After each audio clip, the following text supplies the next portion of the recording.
Hello, everybody, and welcome back to the second edition of The Breakdown. Brandon Warren here, joined by Cole DeVries, former Twins right-hander, and it is certainly a debacle that has broken out across town at Target Field, so hopefully we are going to be a little bit less of a debacle. How are you doing today, Cole? Not too bad, yeah, hopefully. Hopefully get off to a good start here. And so a lot of people probably keeping an eye on the trade deadline here that is coming up. I believe Friday mid-afternoon, that's July 31st. So we've kind of kept an eye on what's going on with that coming up here. And there's a few guys I want to ask you about because I think you might have played against them and what you think they can bring to their new teams. Ben Zobrist going to Kansas City, which is and Johnny Cueto too, which I know you probably don't have any experience against him. But you did face Ben Zobrist one time. We did diagnose you had gotten him out. But do you remember much about Zobrist, whether it was either in the minor league days or the big league days, and what you think he might be able to bring to this Royals team? No, I don't remember him a ton, just because, like you said, it was once in the minor leagues, and I think I pitched against Tampa once or twice in the big leagues. So I don't have a huge book to go off him, but he's someone who is definitely, I think, going to help out their offense a little bit and kind of get them a little more consistent, because it seems like from time to time over there, you know, the back end of their bullpen is lights out, and as long as their starting can keep them in and they can score some runs, usually they've been all right. So I think they just need to get someone else in there who can help them score some runs, and then Cueto going over there. I mean, if he just pitches how he normally does, I mean, that's going to help out their rotation so much, and going to be, I think that's a huge plus for them. I'm not sure there's a more underrated guy in baseball in terms of hard to hit when you look at opposing batting line. For whatever reason, even though he's not an absurd strikeout guy in this era where guys like Clayton Kershaw, Chris Sale, Chris Archer, who went for the Rays today and flirted with a perfect game, those guys are striking out 10, 11 guys per nine. Cueto's more of that 8 or 9 kind of guy. But for whatever reason, guys just can't square him up. And I think that's a huge get for the Royals, who are still trying to kind of fill that role from the vacated James Shields situation. I think Zobrist is going to be a real nice plug-and-play guy for them in the outfield until Alex Gordon returns, whenever that might be. And then maybe at second base, I know they've really not gotten what they expected out of Omar Infante. So to have that kind of jack-of-all-trades for a team with young players that they can kind of move around and get into a good spot, I think that's huge. Now, are you surprised a team that is running away with the division is still fortifying themselves? Or do you think this is a good time maybe a team should be looking towards October and maybe towards what they need to do to not only get into October but make a sustained run? I think that's exactly what the Royals are doing right now. They're not looking at October. They're looking at the World Series. And I think that what these two moves are is kind of shoring them up to fill the gaps that they had in the World Series and kind of try to lock that down and, you know, get back there and get a ring instead of the second place ring. Well, and you look at the American League landscape and it's just nuts how many teams are in the mix. Tell me if this sounds crazy. We could also introduce here too, I should say, bartender Colin, for anybody who's listened to our Twins Tuesday program. He's working the board today, might become a regular part of this program. I'm sure hoping he will. Let the people know what you're all about here. Well, it's Bartender Colin at Bartender Colin on Twitter. Definitely always shouting out to Brandon, getting his ideas on what's going on with the Twins. But today I'm not going to change the Twitter handle to Producer Colin, but for today alone, it's Producer Colin. We're going to see how it goes. Definitely excited to be here on site at Buca de Beppo with Cole. I've got a few questions lined up for him. We're definitely excited to be here, and it's time for a breakdown. Yeah, guys, tell me if I'm crazy, but this is what I saw, and I tweeted this out. And the funny thing about Royals fans, they're really frenetic and excited about the last year and a half, but they're also extremely sensitive about their success. And I think it's because everybody keeps writing them off because they're not built like a typical success story with, you know, bullpen and defense. That's not sexy in baseball. People don't get too wound up about that. So I tweeted this out and somebody ran with it, one of my Kansas City friends, and I got just a ton of hate. And I said, when you look at these moves, Johnny Cueto, Ben Zobrist, you're looking at a team that is not confident that they're going to have Alex Gordon beyond next season. He's got a player option. He can opt out. He'll be 32, 33 years old. So this is a guy at an age where he wants that last contract, whether it's 4 to somebody might go crazy and give him 6 or 7 years. He's not playing the string on that 1-year deal as a means of goodwill. Maybe he does go back and sign a deal with Kansas City, and maybe they've earmarked money for him that they could have otherwise given to James Shields.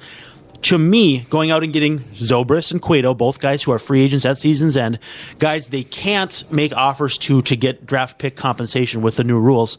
They're going for it this year, in my opinion, because they think there's a chance their window could already come to a close within just 2 years here. So they're going for it right now. You guys think I'm crazy, or does that sound reasonable? I think there's a little bit of merit to that. I think that they have had so many first-round draft picks, and they have so many first-round draft picks on their current Major League team that I think there's still going to be a little bit of longevity with them. But you're right; they're definitely playing for this season. I think that's kind of what you have to do. You have to play for this season, each season. Yeah, and the big thing for me that I keep drawing on is trading Brandon Finnegan, who has already got some big league experience, even as a first-round draft pick last season. I mean, he came up and was a reliever for them. He's kind of shuttled back and forth from Omaha. It kind of not really a Chris Sale role, but to have a guy like that to come up in that first season after being drafted, and then to give up on. I think they said something about his conditioning not being quite where they wanted it to over the winter and all that too. But to give up something big for a rental like that, I don't know. That to me maybe means that they sense their window is short. Mortgaging a little bit on this year, like Cole said, this team really desperately wants this to be the year. They had a taste of it last year, kind of out of nowhere. And everything on paper looks like they're making the moves, not just like you said, to win the division. I think you don't get complacent, but you feel like you probably have the division wrapped up. Now let's start thinking about how we finish what we started last year. Now, as much as I poked fun at Royals fans, how terrible would it be if their Cinderella run and their winning window, with how great their farm system was with the Mustakas, the Hosmers, the Salvador Perez, if their window was just 2 years? Like, how disappointing would that be? I mean, that'd be tough for fans to stomach being bad for so long and then to have that happen. Yeah, they're definitely not hoping for that. But the way I look at it is, if you make it to the World Series back-to-back years and then you have another 10-year drought, I don't think that's that bad. I mean, to get to the World Series every 10 years, I know there's a ton of teams out there that would pay a ton of money to know that they're going to be there once, twice a decade. That's pretty good. I feel like that's the Texas Rangers that we're looking at right now. I mean, think about how good they were when they lost a couple World Series the last couple of seasons prior to this tough run. And it's kind of the antithesis of what the Twins were when the Twins became relevant again. The Twins were basically built for long-term, stable success, maybe not the overpowering bunch that was ever going to get to the World Series. They made it to the ALCS in 2002, but they built the Twins with the young players, and they kept them around, and pretty much for most of Terry Ryan's tenure anyway, changed a little bit under Billy Smith, but refused to trade off young assets at any point for any help. Basically, like a Bobby Kilty was about the only thing you were going to get out of a trade with the Twins. Yeah, the Shannon Stewart deal. Right. And like you said, the Royals seem to have a very different approach. They seem to be worried less about 2-3 years down the road than they are about right now. And it remains to be seen. The Cueto move is bigger than any move we've seen out of this local nine or even out of the Royals organization in quite some time, other than, maybe reloading when they got rid of James Shields. But it's definitely interesting. It's definitely intimidating being on the other side of the division. Do you guys think the Central's getting better or worse on the whole? And the reason I ask is the Royals, where they're at now, they're decently positioned to be better. I think Minnesota's clearly on the upswing, but then I think Detroit is kind of falling off. I think their window has started to close. Definitely. That's a window that was open while you were still playing. Oh, God, they were a juggernaut when I was up there with the big league team. I mean, that was like the Gary Sheffields, the Carlos Guillens, Maglio Ordonez. They just flipped it over. J.D. Martinez, they take out of the dumpster. I mean, not to be rude to J.D. Martinez, but he was literally let go by the Astros. The Astros, the most moribund franchise in previous years, and they said, "No, we don't need this guy. We're victims of our own success. We don't need this guy," which was just a puzzling comment. But yeah, so this is a team that's winning window has been open for quite a while, and so I kind of sense that they're on the downswing today. They did steal a win from Chris Archer today. Verlander looked pretty good, but what's your diagnosis on the rest of the division? Oh, I feel like everything's kind of starting to switch right now, where the teams that have been bad for a while, us, Kansas City, they're starting to make the move back up and climbing up the ranks. And I think a lot of that is because they've had better draft picks for a longer period of time, and those guys are finally starting to mature, work their way up to the big league level. And now you're starting to see the product of that. Well, and we've seen that in the big leagues too. If you think about the teams 4 or 5 years ago that were just terrible, the Nationals, pre-Strasburg and Harper, they went out and signed Jason Worth, and everybody's like, what are you doing? What are you leaving the Phillies for? And the Phillies, who are on the top of the world, are terrible now. Are just brutal. Yeah. The Astros, and then the Pirates, the guys that are in town right now, sticking it to the local 9. These teams are I don't know if they're reinventing themselves. Some of it's high draft picks, but the Pirates have put together, probably the best young outfield in the game, and it's just kind of amazing how cyclical things are. Now, the one team we didn't mention at all in this division that I want to ask about, I guess we didn't mention 2. What do you guys get for a read on the White Sox, who have 2 superstars in Abreu and Sale signed to reasonable deals, but then they went out and spent a bunch of money on guys who have just been terrible. Melky Cabrera, who I think is coming around a bit, Adam LaRoche, and then David Robertson. Every good team needs a closer, but they haven't been a good team. So, I mean, I don't know what to make of their futures. And then Cleveland, whose rotation is stacked and nasty too. So it's hard to get a read on those 2 teams. What do you guys think? I think the problem going on with the White Sox is they had a lot of different moving parts that came together this year, and I think they're probably going to need maybe a year or 2 for all those guys to kind of get comfortable with each other, figure out clubhouse dynamics, how they work with each other.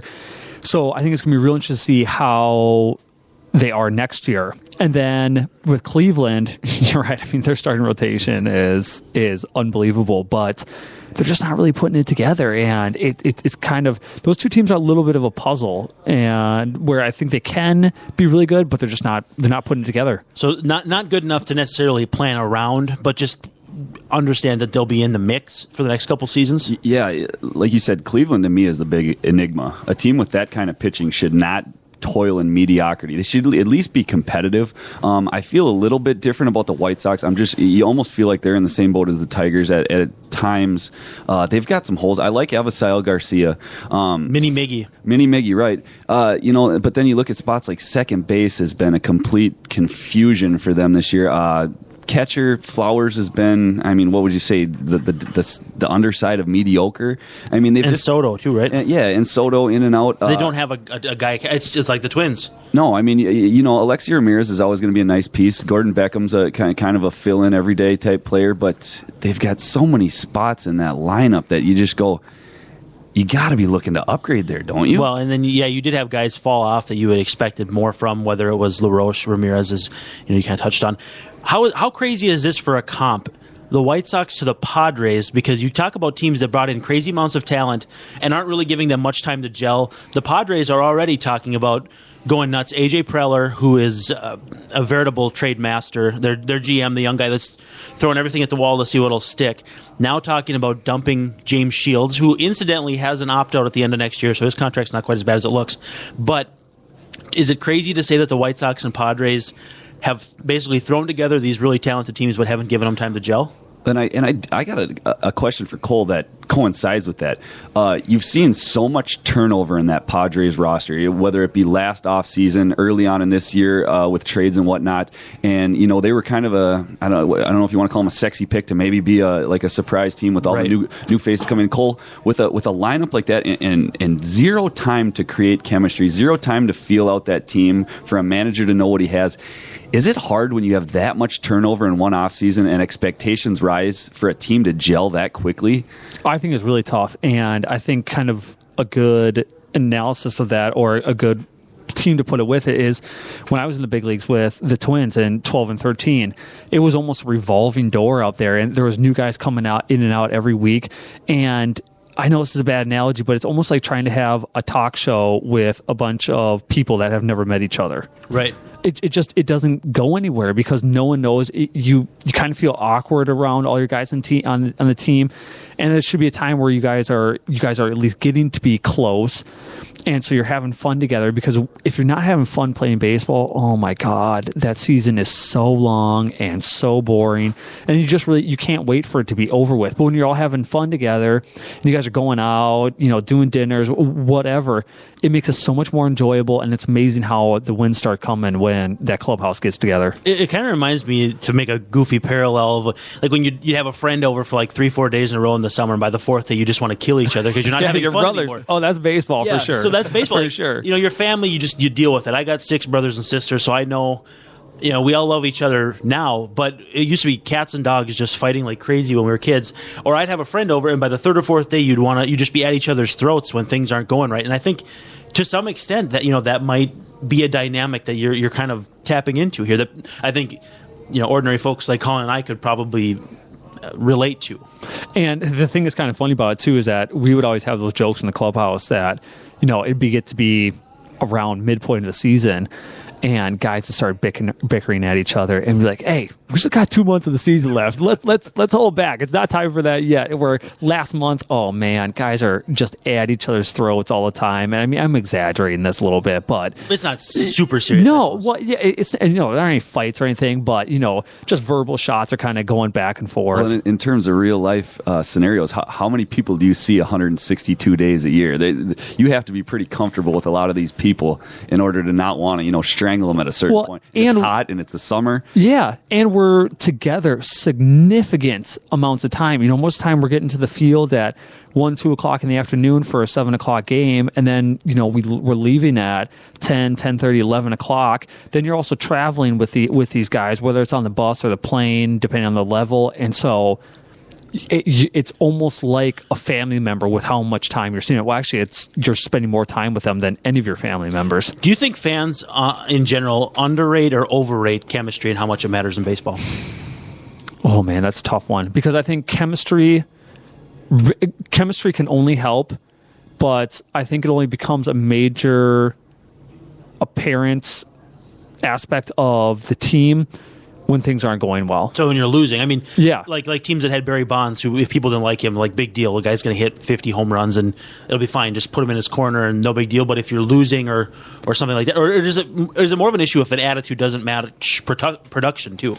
Yeah, I think it's definitely a little bit of both. If someone's doing their thing on the field and they're maybe not the best clubhouse guy, but they're kind of staying out of everyone's way, people overlook that. But if they're a major cancer in there and they're not producing, then it can get to be a major problem. Yeah, I like that. That's a good breakdown. And not to steal from the title, we'll try not to do that too serendipitously here. But maybe to hone back in a little bit more locally. We were talking when you were on your way in here about the bullpen last night, and as we get closer to the trade deadline, this is the last show we'll have before that. Obviously, I think, if you were to have Terry Ryan's shopping list in front of you, not that I think that's a real thing he's written out on paper or anything, but if it's not number one, it's with a bullet, it's 1A, is the bullpen. Do you still feel like that's something the Twins need to address? And how would you do that? Would it be internally? Would it be trades? Would it be scrap heap? Put yourself in Terry Ryan's shoes. What are you thinking if you're in his office right now?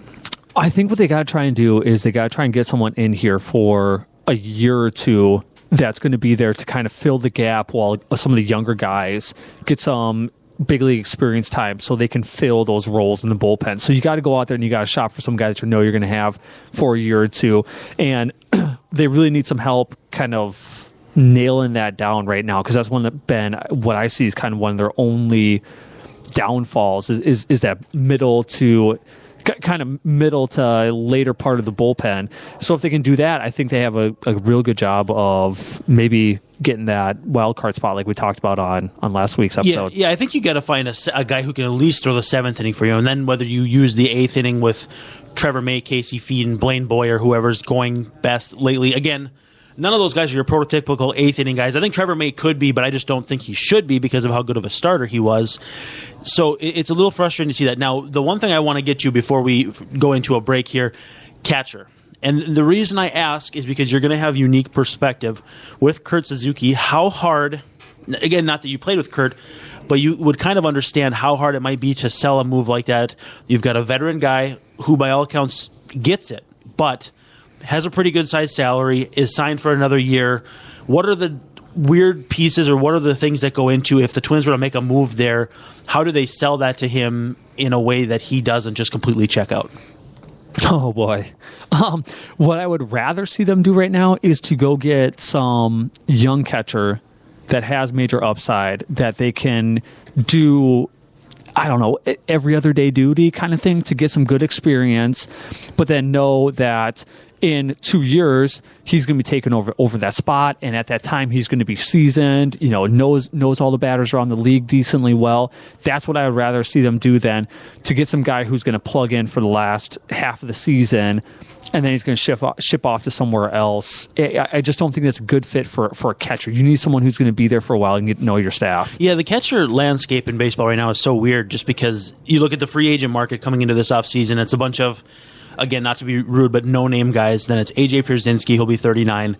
And then a name that I've been just banging the drum for, Matt Wieters. So if you can get Matt Wieters in a trade and you feel confident you can sign him and you know his medicals will check out, because this guy had Tommy John surgery, and that's a pretty big surgery for a catcher. So you have to make sure that you can feel comfortable with where he's at.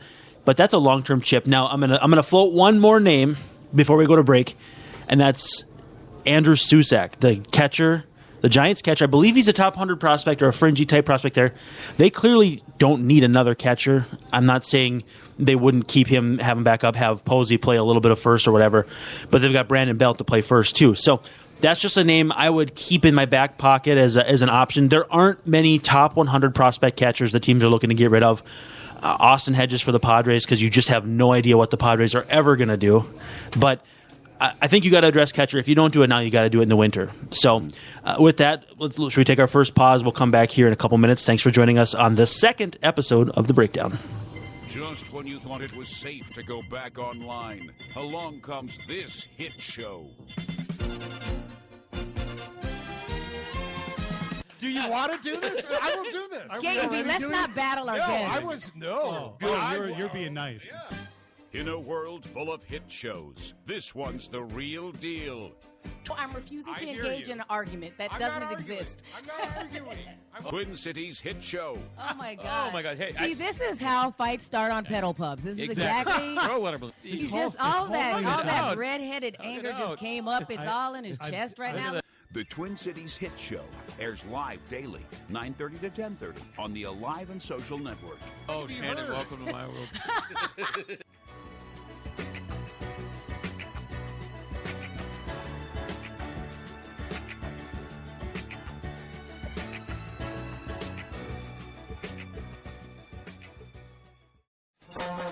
What are you drinking tonight, Jason? The Minnesota Pubcast with Jason and Molly. I'm drinking a Liftbridge Hop Dish. It's Pub Talk from a Minnesotan perspective. I'm always really proud of where I'm from. I'm super proud of Minnesota, and I think Minneapolis is awesome. I think St. Paul is awesome. I think they're a really awesome cultural epicenter. With great local guests. So the other voice you hear in the room today is Jerry Fagerberg from the City Pages. Talk about the official Minnesota Tall Boy, which your piece is on the cover of the City Pages today. It is on the cover, came out today. Talking movies. All right, you saw Boyhood. I need to hear what you thought. Oh, man. Wow. Sports. A guy who was undrafted knew what was coming. And everything else you talk about at the pub. Let's not pretend like we know what we're talking about. Well, what do you think I do every show? The Minnesota Pubcast with Jason McGovern and Molly Burke. Listen at mnpubcast.com or subscribe on iTunes. We want to just find meaning in life. It's been a Twin Cities food legend for almost 30 years. It's been the anchor for the Minneapolis Warehouse District since it opened. And you may not know that the Loon Cafe can provide their outstanding creations and much, much more for your gathering, whether it's a private party or corporate event. For custom catering beyond the menu, contact the Loon Cafe. They'll create foods that will amaze your guests. Leave the cooking to someone else. Contact Brian at the Loon Cafe for your catering needs. Call 612-332-8342 or visit looncafe.com.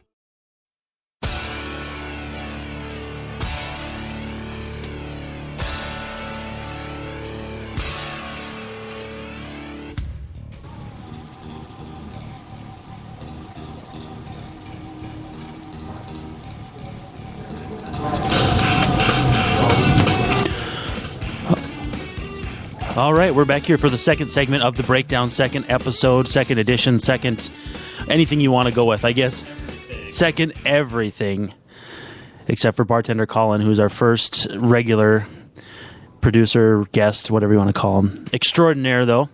Master of all trades, or is it jack of all trades, master of none? Master of none. Yeah, that's what I'm going to go with. I used that writing about somebody today. It was Jose Quintana, the lefty from the Chicago White Sox. I also called him a John Neese on steroids, so I probably should not publicize that. But you got those guys that don't strike out a ton of guys, don't walk anybody. They get a fair amount of ground balls, and so sometimes I get a little creative with my phrasing, which you have to do when you write about baseball every single day. You can only use the term innings eater so many times before it just gets worn out. I've been a Twins writer for a long time, too, so I got to be careful there. Today is a 5-year anniversary, a very special 5-year anniversary in the Twins family. It even predates Cole's time in the big leagues, not his time in the minors. He actually shared time with a guy we're going to talk about. Bartender Colin, do you have any idea what I'm kind of hinting about right now? I cheated and looked on Twitter. Are you wishing you hadn't? A little bit. To me, it's depressing to some extent. Yeah, so what I'm teasing and dancing around, and I'll finally circle the wagon and come home here. The Twins traded Wilson Ramos and a reliever named Joe Testa for Matt Capps 5 years ago today. Can you believe it's been 5 years already? No, not at all. I think we're missing Cole here. But and there we go. Now we're back on. Bring Cole back in. So can you believe it's been 5 years that it's been since the Twins have traded for No, when you told me that before we went on, I was completely shocked. And what do you know? Yeah, I can't believe the move frustrated me at the time, and I can kind of use you as a sounding board. Maybe you'll disagree. I just thought there was nothing he did so much overwhelmingly better than John Roush. And I know they wanted to upgrade from John Roush. They didn't love John Roush. But he didn't have these crazy strikeouts. I think it was fewer strikeouts but also fewer walks than Roush. He didn't do anything radically different than Roush. Again, having two Roushes is better than one, so I don't disagree with bringing him in. But it was so odd to see a guy that they regarded so highly, even with Joe Mauer, who would have been 27 at the time. It was a puzzling move, I thought. And you told me that you had played with Ramos, so maybe you'll have some interesting intel there. Yeah, definitely. Ramos and I played together for my whole career. I mean, he was with her every step of the way, so we played together when he get traded. That was my third year of pro ball, I think it was. So yeah, I knew him really well, threw to him a ton, and he was just one of those guys that you knew had some big upside. I mean, he had a cannon.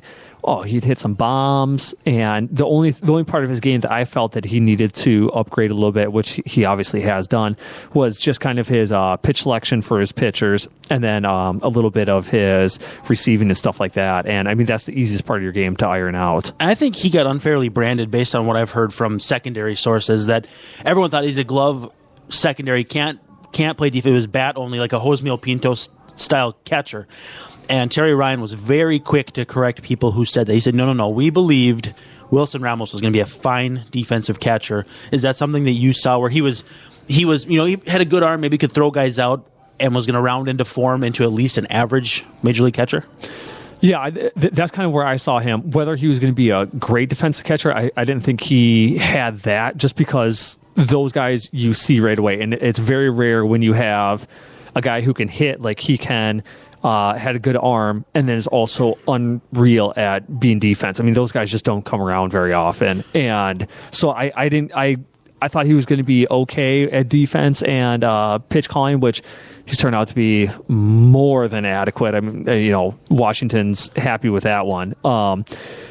But yeah, that's the kind of player I saw him progressing into, and I mean, he's lived up to every bit of that. Yeah, I think the hypothetical player that you're talking about there would have been like a Drew Butera defensively and a Joe Mauer offensively. Exactly. And maybe Johnny Bench would be a name that would come to mind, and that's about it. And that was kind of Joe earlier in his career. He had all of them. I mean, his defense, I thought, was kind of okay, just because he's just such a big guy back there, and it's hard for those big guys to move around and block that ball, and that's the only reason why I say that I thought he was just kind of okay.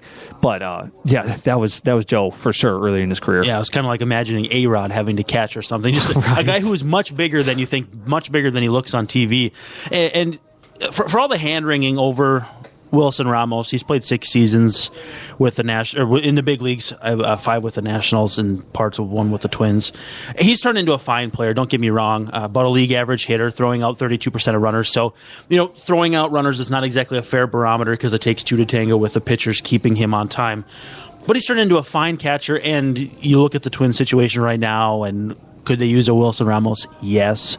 But you make a move in the moment because you think you have a chance to win the World Series, and that's what Terry Ryan says every single time someone brings it up. So I didn't love the move, but I get it. And part of the uproar kind of has to do with the fact that you traded a long-term asset away for something that was really supposed to get you over the hump now.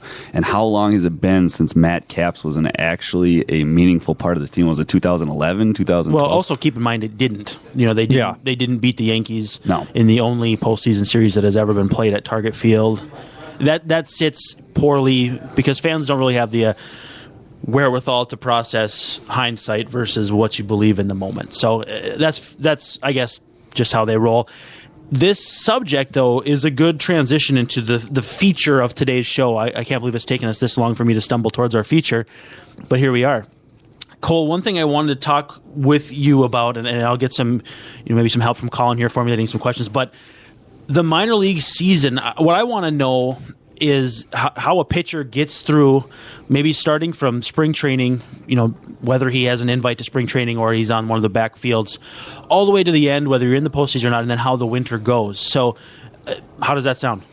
Yeah, I'll just kind of start talking. You guys can chime in whenever you want. So, I mean, what's the difference in spring training early in your career? If there's no invite to spring training, maybe you're going to low A or high A. Mm-hmm. The team doesn't need to get a look at you yet, and you're on those backfields. What's that like? So, the thing that's kind of there's give and takes with all of it. The thing that's nice about that is your spring training is so much shorter. The bad part about it is that they try to ramp you up quicker. And do you show up later then, or is it early? How does that work? No, with the Twins, and each team's different. Sometimes they have prospects come in at one time, and the rest guys show up another.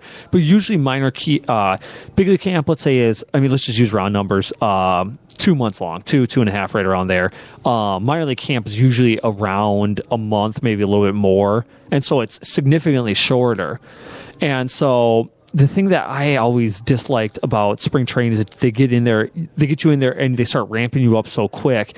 And by the end of spring training, with all the things they have you do, you almost feel beat down getting into the season. And now off into the season. Yeah, and guess what? You're going to be playing for 5-6 months, whether you're on the big league team or the minor league. And it always made me question what they were thinking because, I really feel like there definitely is a better way to do it. So you feel more rested going into the season than, I can't tell you how many guys we'd be breaking camp and be like, oh man, I can't wait for these next 2 days off because I can hardly pick up my arm, this and that.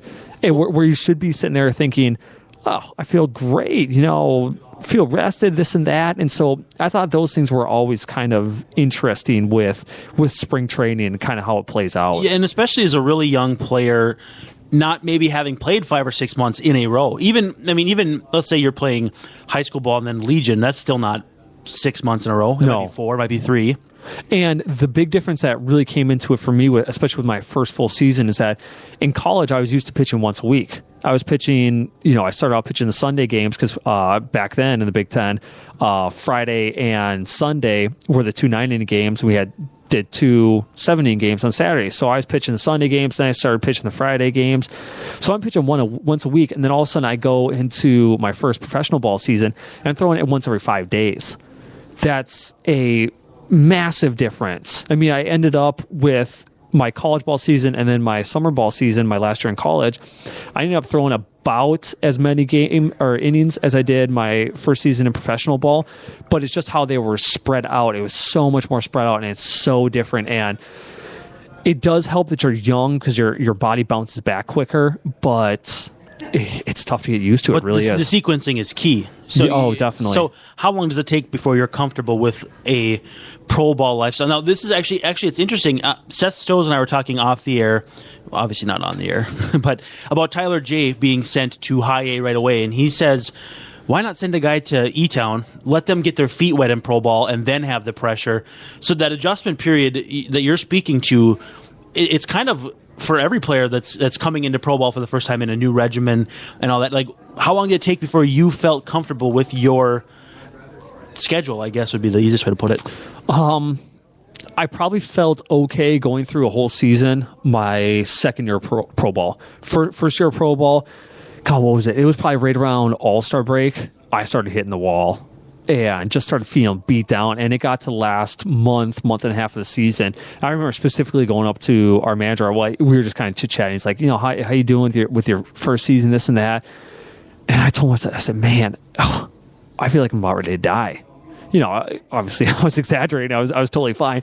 But just my physicality and not having gone through that before, it was totally new experience, and it beats you up. It really does. So in those early seasons, either before your first full season of pro ball, did the Twins put you on an off-season program to help you ramp up for that, or was it just kind of you hit the wall, or to get going for those first few years in minor league camp?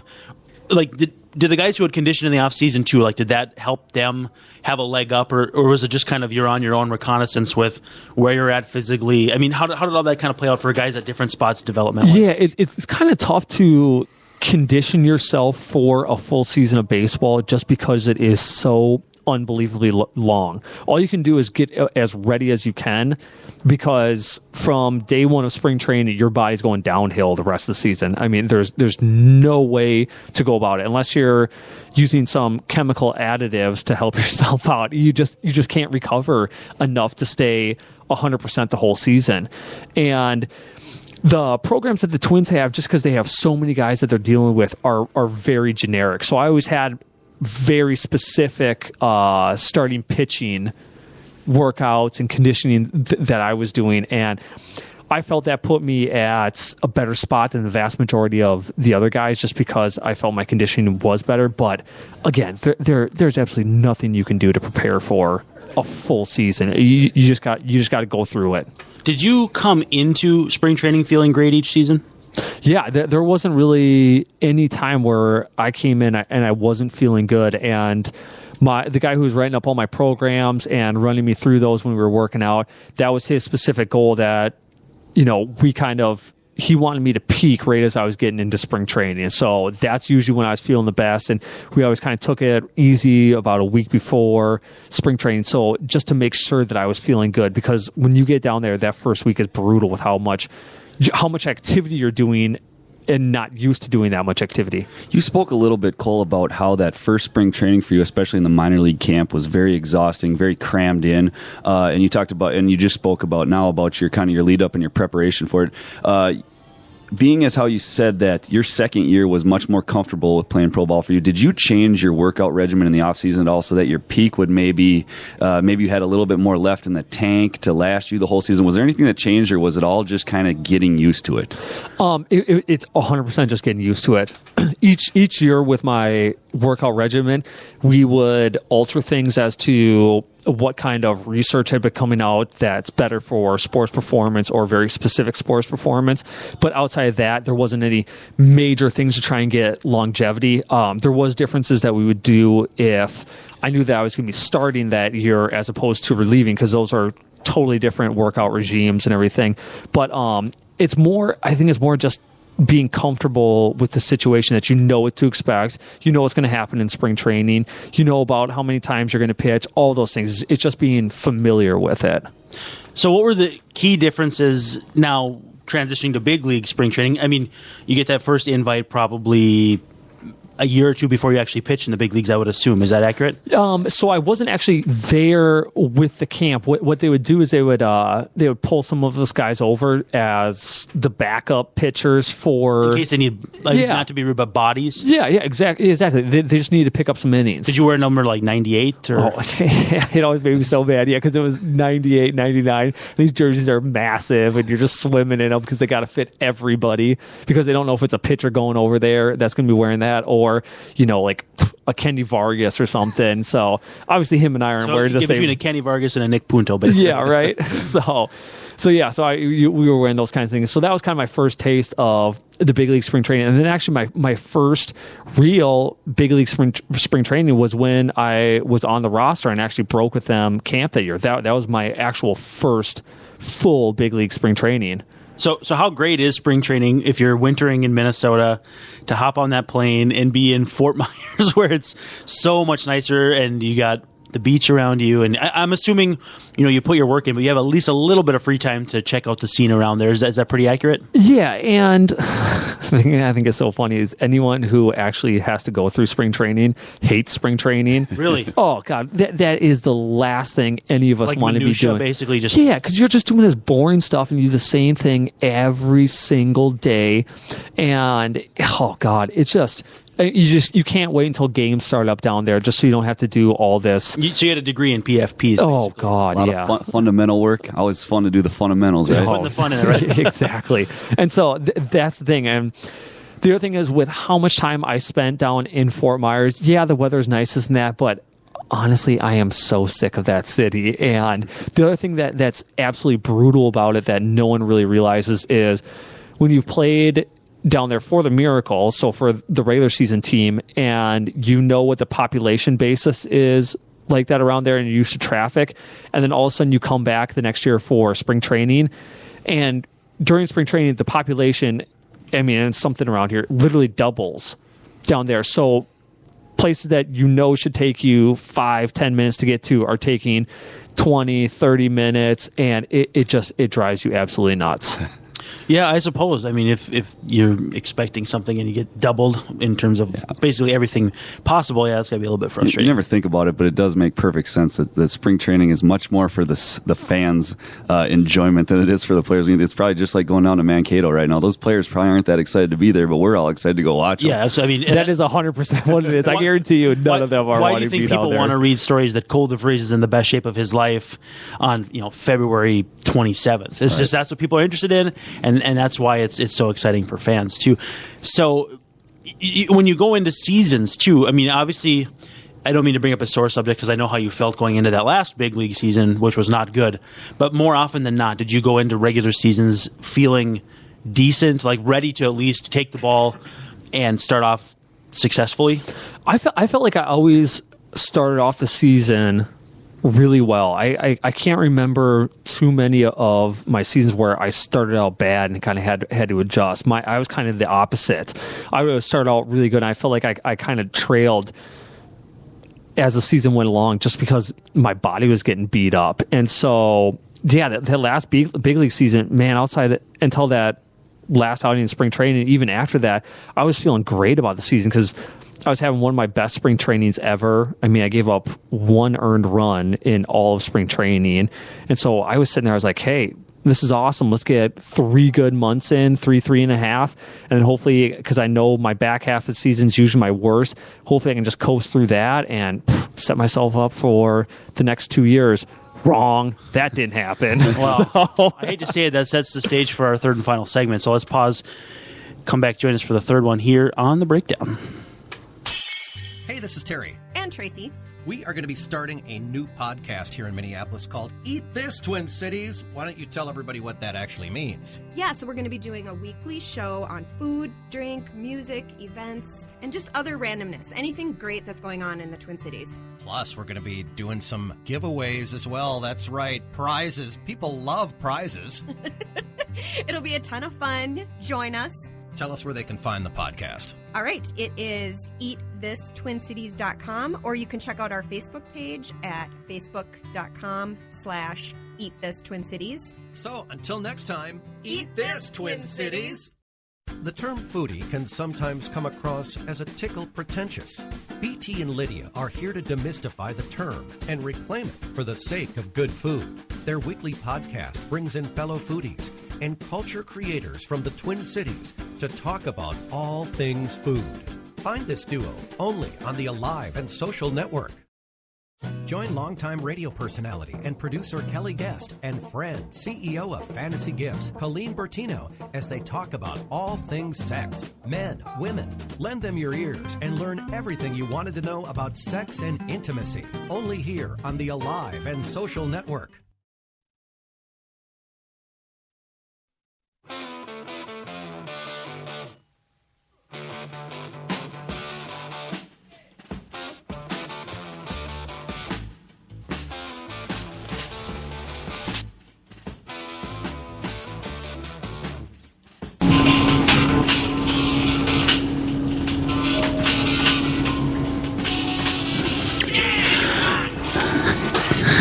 We are back here for our final segment, second episode of The Breakdown. And Cole and I were talking about our big guest that we're kind of teasing here for the next couple of weeks. Don't want to spill the beans, but I almost said something. It's a big one. I think it's a pretty big get for a podcast that has an episode and a half recorded. About as big as it gets, I think so. So stick with us, and hopefully we can keep you engaged. Until then, kind of rudely took us into the second break by bringing up that last big league season for you, but wasn't the intent. So we're basically talking about how on the minor league side and how your seasons kind of go physically. I kind of want to get a breakdown for that because I think what fans don't realize playing baseball video games where the guy's energy meter just 5 days off and he just reboots back to normal. There's never a guy that starts on 75% energy. And there's probably a few times you started where you felt like you were on 75% energy levels. Oh, God. For me, honestly, I always start out the beginning of the season, even with getting beat down in spring training. And you have your first outing, and a day or two after, I kind of feel like I can almost pitch again kind of thing. And then that slowly starts working its way back to sometimes end of the season. You get to day 5 when you're pitching, and I'm out there warming up, and I'm going, oh, God, I could use another week right now. And so, yeah, that's really kind of what my body went through. And there's always those, God, it depended on the year where you would get 1 or 2 dead arm periods. And for those who are listening that don't know, dead arms kind of is when your arm doesn't feel like it has anything in it. Where I'm out there pitching and I'm throwing as hard as I can, and I feel like I'm throwing about 75. But it's not a hurt. It's not an actual pain, is it? And sometimes it kind of ache. Yeah, so sometimes you kind of feel that. But you don't feel like you need Tommy John surgery? No, it never felt that way for me. Other guys, they had different experiences, but yeah, you just feel like you have nothing out there. And so it's one of those, you got to kind of pound through that week, 2 weeks, and you hope it doesn't go to the 3 weeks until you kind of get over it. And then you kind of feel revitalized again. And then you just wait for the next round of dead arm to kind of come up. It's like a death march, it seems like.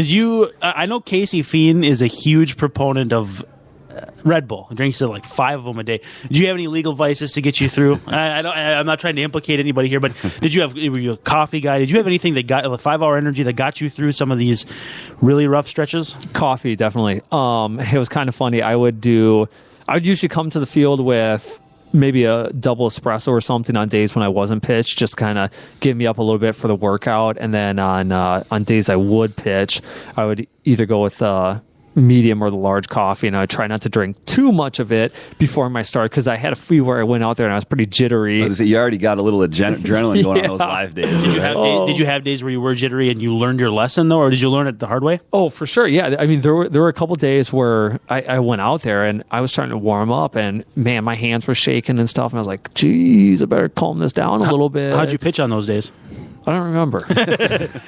Great. Yeah, right. Cool. I do have a question. You talked a little bit, and this is pretty much inevitable. I'm sure just about any line of sports, it would tell you that, like you said, there's days when you feel good and you feel like you got it, and there's those days where you're like, man, I'm not feeling great today. Was it like a foregone conclusion that if you felt crummy before the start, or you didn't quite feel 100% that it was going to go rough, or were there days when you felt 100% and you had a rough outing, and days when you felt 75% and went out there and pitched well? They honestly ran the gamut. I remember there was days when I went out there and, I was, my body felt loose. I was starting, I was sitting right around 91, 92 kind of thing, which for me was good, especially starting. And I was out of the game in 2.5 innings. And then there was other games where I remember this one specifically in AA where a huge basically pollen storm hit the area that we were in. My sinuses blew up so bad that I felt like I had a sinus infection. I was actually going to go to the doctor about it. I was debating before the game whether I was even going to pitch, and went out there, and I was basically standing on the mound, and I didn't really even care about anything that was going on. And I didn't even feel like I was throwing over 80 miles an hour. And I ended up going 8 innings, no runs. So there is every single thing in between where I felt like crap, went out, pitched amazing, and felt amazing, and went out and pitched like crap, and then vice versa. So So you wouldn't feel a strong correlation one way or the other? I mean, obviously, the more you're feeling good when you're out there, I guarantee you I had more positive outings with that, because it's tough when you're not feeling like everything's working out there to try and hammer your way through a ball game. It's just brutal. So were you a better warm weather pitcher or cold weather pitcher? And the funny thing, I have your baseball reference page up here. Obviously, I'm nerding out on that, but you pitched in pretty much every single kind of weather possible. Yeah. New Britain, which is terrible in the early part of the season, as far as I understand. Rochester's not a picnic either. You started in Beloit, which is obviously probably not very fun, but you also did spend a year in Fort Myers, arguably one of your best minor league seasons. So definitely. Did you have any specific, like, were you better in cold weather? Because you're obviously Eden Prairie grad, you pitched in plenty of blustery situations on that field too, I'm sure. Was there a one spot in weather where you felt like you pitched better or worse? I felt like I always had an advantage in cold weather games just because I had so much experience pitching in those in high school, college, and then early minor leagues. And so I always felt like that was a positive for me. And then I always think that cold weather games are positive for a pitcher just because hitters, anytime you don't hit square the ball up perfectly, you're just stinging your hand. So I feel like it benefits us, and I think I pitch better in cold weather games. Was it more beneficial for you or more of a detriment to your opponents, did you think? Oh boy, that's a good one. I think it was more of a benefit to me because I knew how to get through those games and I knew how to stay warm, kind of. And basically for me, when I was pitching in cold weather games, you always feel like you're pitching at 75% because you never get fully loose and you're always kind of feel like you're throwing things half up there. So I felt like I was pretty good at just doing that and not being able to go full bore. Being as how you, like you said, you started pitching in cold weather at an early age. We're from Minnesota. It's just something we have to learn to deal with. Did you have a special regimen? Was there anything you did differently on those cold days, knowing that I really got to work a little harder to get loose, to get the old arm? I remember you were a sleeves guy, weren't you? Yeah. I would always wear sleeves because I wanted to try and be as warm as possible. But the big thing that's funny about the sleeves and that I kind of started to realize is they kind of hold you back a little bit. So earlier in my career, I'd wear the thick sleeves and everything, and then the further I progressed, I started wearing thinner and thinner ones just so I had more arm mobility, and I felt like it gave me a little bit more of an advantage with fastball and all that kind of stuff. And so with keeping warm, that was kind of a way that I would keep warm, but outside of that, when it's cold out, there's not really much you can do. I mean, you just got to deal with it. And so I think that's what I did pretty well. I think, I like the 3/4 sleeves. They're a little less constrictive, but they're still going to give you some protection from the elements too. You have to keep in mind too, when those elements, it's not just you that's dealing with it. Obviously, the opponents, the batters, like you had noted, anything that hits out the end of the bat's going to sting. Oh, it hurts. And so you too. can punish them with that by making them have that in the back of their mind that you can work that outside corner, and they're like, unless I really barrel it up and go to left field for a left-handed hitter, it's going to sting again. And that might be in the back of their mind, and you might work that outside corner and then expand too if you can hit your spots. So there's a lot of psychology, I think, that could go into that too. To change gears a little bit, how superstitious were you on game days? I always said that I was not superstitious at all because I just think superstitions are so ridiculous. With that said, I did have somewhere I would call myself more routine oriented, where I would try to kind of stay with the same routine because, I mean, you look at any of the statistics, especially with human beings, the more and more you do the same thing, the better and better you get at it. And so that's why I try to stay with as similar of a routine as I could. Obviously, that varied from time to time, but so yeah, that's my superstitious. Check. I think everybody listening is like, yeah, he might be a little bit. So I don't think you can play baseball and not be a little bit superstitious. So they're stepping on the lines. Oh my God! Well, there's just, you do it for so long and so often that you're going to start picking out little things that helped you succeed, especially when you get in a rut. And so you're going to start trying to do that. So, I mean, superstition and baseball just go hand in hand together. Yeah, it's just the amount of days that you're doing something that's repetition. Right. And at that level, everybody's got to have some semblance of routine, whether in all athletes, whether it's basketball players doing the same thing before they shoot a free throw. It's just something to make your mind go into that same mode. Now, to me, superstition gets out of control when, somebody has to eat the Ray Ferrero thing. You got to have chicken Parmesan every day on there, or they've got. I think Wade Boggs was fried chicken. Right, fried chicken, or you got to put your uniform on in a certain, as long if he's just talking about routine and doing the same things, warm up and doing maybe making sure he eats and drinks the right things. That's less superstition than his routine, right? Just being prepared. Did you ever hear the Wade Boggs story where he would, I think it happened at Kingdome, and I don't know if he was with the Yankees or the Red Sox at the time, but he'd start his sprints every day at like 5:17. So the time operator found out about that and made it skip 5:17. It stayed 5:16 for 2 minutes and went to 5:18, and he just went nuts. No way. Yeah. Oh, that's awesome. Well, I think it's funny, too, if you talk about superstition as something that is just a repeated routine, there's nothing that's going to be more routine specific than playing baseball every single day for almost 200 days a year, if you count spring training specifically, if you guys practice on off days. Then keep in mind, you're men. We do goofy stuff all the time. Then keep in mind, Cole here is a pitcher. That's another, like Bert Weileman says, not a left-handed pitcher, so maybe not quite all the way to the edge of the ridiculousness spectrum. But yeah, it's just, I think those things will seep in whether you like it or not. Yeah, and that's exactly what it is. Like you said, you're doing things for so long that you start picking up on a routine, and then if one routine is working better by no fault of its own, then you're going to pick out that even more, and that's where I think the superstitions start coming in with guys. By the way, what's the definition of insanity again? Doing the same thing over and over again and expecting different results. Does it kind of feel like that sometimes too? Yeah, and I can see how that's a great definition of some of the things that we do, but I think it's one where you got to stay with your routine because it got you there, and it's going to get you out. Well, yeah. And so there definitely is some insanity that goes on from time to time, but there's also a method to the madness. I mean, that's how a third baseman becomes adept at fielding hot smashes off the bat. You field 1,000 of them in practice, and all of a sudden it's just, perfect practice becomes your routine. Yep. Speaking of routine, and one thing I want to ask you about, because this is something that I still, even as someone who's covered baseball for a couple years, don't have quite a good grasp on, the between starts routine. So, like, hypothetically speaking, let's say you start on a Monday, and you're slated to start again Saturday, or is that Friday? Let's see. Saturday. Yeah. Saturday, because it'd be 1, 2, 3, 4, 5. With no off days, you start again Saturday. So you start Monday. Monday night, do you ice? What do you do if you're pitching Monday, and then how does that go each day up until that next start? I never iced after my starts just because I felt the next day my arm was a lot tighter than it was normally.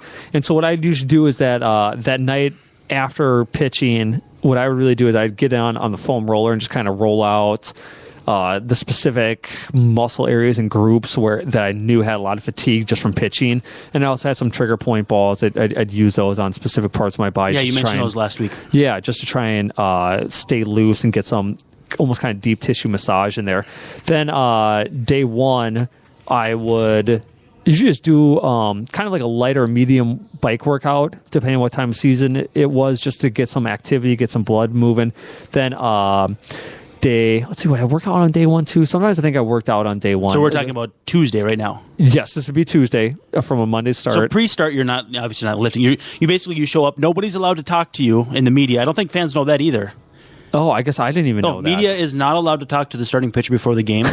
And there's actually I was told that the team has like a device that can control, like if you're recording the talking to them, they can intercept that. I don't know how true that is, but they're very touchy about that. Like I can't talk to you if you're pitching on Monday until after the game. I mean, that totally stands to reason now. I guess I never even thought about it or noticed that. So anyways, getting back to it, Tuesday, do probably like a bike workout and a light workout. And then Wednesday usually was, Thursday was bullpen day for me. So then I'd probably work out, do another workout there. Actually, no, sorry. Tuesday would be bike workout. Wednesday would be usually like lower body, maybe. Like running in the outfield or lifting? No, lifting. I didn't do much running. I would do more sprint stuff. and kind of worked on the anabolic side of it instead of the aerobic side of it. Were you ever a stadium stairs Sorry, guy? anaerobic, not anabolic. Those are the steroids. You just unintentionally implicated yourself. I think that you're going to have a phone call here. It might be on your phone when you're done. But career's already over, so too bad. Did you ever get familiar with stadium stairs, or was that not a thing for you? I did that from time to time. I mean, those are brutal, depending on how many of them you're doing. I don't even think it may not even be good for your body. No, I don't think it is. So no, I never really did those, but. Yeah, and then let's see. Thursday, I would usually throw a bullpen because I like to have one day off before my starts. And then I do another little workout on that Thursday. Friday, just played catch and took it easy, and then Saturday, it's go time. For Joe Schmo, average sports fan, we hear the term all the time, but what exactly goes into a bullpen session? Is it you and pitching coach just going through the mechanics and stuff, or what do you do? Yeah, for me, boy. It all depended on how I was doing at that time. If I was rolling good, there was no reason for the pitching coach to even be there because I wasn't going to ask him about anything. Now, on the other hand, if I was sucking it up, we'd probably be talking quite a bit during it because I would be throwing a pitch because they would know kind of what to look for. And I'd be like, was that it? Because I was a big feel guy. I could always feel things and know when they were off. And I had pretty good idea of how to repeat a good pitch, or I could feel that. So kind of what you do in the bullpen for me is I had a real specific routine where I would start with 3 fastballs away, inside to a righty, 3 fastballs away. Then I do 3 two-seamers, then 3 changeups, 3 sliders, and 3 curveballs. And depending on if those were all working well, I might add 1 or 2 more to them or something. But then I would do that. Then I would go in the stretch, and I'd do the exact same thing, and then I was done. I always like to try and keep my bullpen sessions, if I could, a little bit lighter because, you think about it, if you're throwing 10 or 20 pitches extra every single bullpen, you put that over a full season, that's a lot of extra throwing. And are you throwing 80%, 75%? Are you pretty close to 100? I would say for me it was probably like 75, 80%, just because I wasn't a guy where I knew if I could just repeat my delivery, then when I got in the game and I'm turning it up, it would be the exact same. So I never had to go in there and blow out bullpen. I know there's a lot of guys where they have to throw, no matter what they do, they have to throw almost 100% or else it's just brutal, but that wasn't me. Okay, so you only had one day of actual legit, purpose throwing between starts, though, you would say? Yeah, just one bullpen day. So when you played catch, did you have a specific person you had to play catch with, or were you just whatever? No, I only cared about playing catch with a guy that was going to throw the ball and hit me in the chest, because I didn't want to be chasing the ball everywhere or digging one off my shins or anything that. You had no designs of playing first base, working on your scoops out there? No. Oh, God. I played with a couple of those guys, and one of the times, and this guy was Mike Allen, and he never made up to the big leagues. I don't even know if he made it AAA, but he was a good dude, but he got the yips for a little while, and we were catch partners. And it was literally every third throw, it was going to the fence. And so finally, I looked down, I threw my hands up, I go, really? We're doing this again? Is that what you call line then? You get to stand on the line? Oh, he would walk out immediately. He goes, hey, man, he's like, you can't walk out there. Like, it's going to be bad. You're going to be running everywhere. And I'm like, well, yeah, how would you just hit me in the chest? Like, how would we just do that? And so that's hilarious to think that a professional player could have that. Yeah. But humans are humans. Okay, so switching gears a little bit, when you were in the bullpen, and I don't, maybe a lot of people don't know, you spent pretty much 2 full seasons in the bullpen in the minors, if I'm not mistaken. Yeah, and during that time, they would kind of throw me in some spot starting roles, but for the majority, 7 starts out of 100 appearances, and so you worked mostly bullpen, but a couple exactly. Starts. How do you prepare for that? I mean, obviously, with a spot start, you kind of have to stay lengthened out. At least you could probably go 50, 60, 70 pitches. Or was it just completely freestyle? What went into that, and how did you prepare for a bullpen role, knowing you could be called to start at any time? It's tough making the transition. I think it's way easier going from a starter to a bullpen role, because all of a sudden you have to eat up just a fraction of the innings that you're kind of supposed to eat up as a starting pitcher.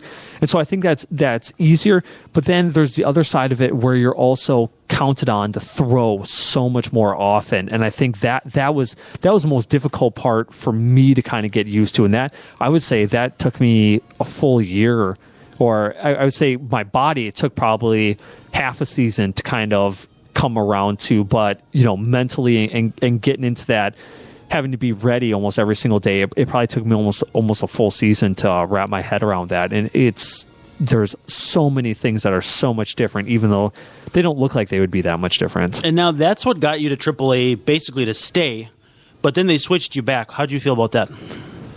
I always kind of liked the starting role for a couple reasons. Number one, I liked having 4 days off where I didn't really have to do anything. I could kind of prepare for it.